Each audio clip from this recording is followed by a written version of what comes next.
Some business owners and investors argue that Riverside has an unfriendly business climate. What steps would you take to make current business owners happier and encourage new businesses to invest in Ward 1?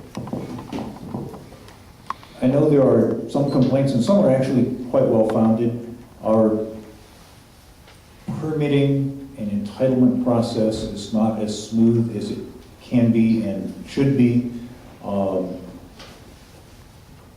That's something we continually are working on. They've tried some things that didn't work, and we have new things that are coming now. But overall, I would say if you talk to people who do business in multiple cities, the majority of them would say that Riverside stacks up pretty darn well. And again, I would point out that just yesterday, CNBC announced that the Riverside area is the best in the country for new business, for small business. And a big piece of that is the startup businesses and the young businesses that are in the area. They were a big driver in that calculation. Mr. Podgorski.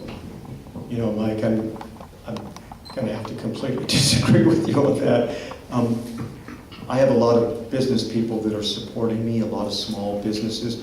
I was a business person. I can't tell you, time after time, what I hear are horror stories. One just recently, someone opened up a restaurant downtown, or not far from it, and he said that he had closed the deal, and then on the backside of the closing, he was hit with, oh, by the way, you got to do all this stuff. But I've heard that time and time again, and what actually I think the bigger issue here is not having control of our city staff, number one. We've had 4 city managers in the last, since Mike's been in office, and I think that kind of speaks to that issue too, because maybe we're not hiring the right people, choosing the right people to be city manager, and some of our other staff, we seem to have quite a turnover there for a lot of different reasons. I think I would try to do a little better job choosing those people so they can run our city a little better. But in fact, what I have heard is that it is not business friendly, straight from business people.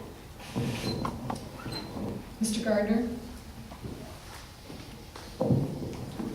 I do not claim there aren't problems, but city staff cannot let people go around the building and safety laws, around the fire code. These are things that are important to life safety and have to be complied with. I know of 2 instances where restaurants in the downtown area were under the impression from the people that they bought or rented from that their premises was ready to go and didn't have any building and safety or fire issues, and unfortunately it turned out that they did.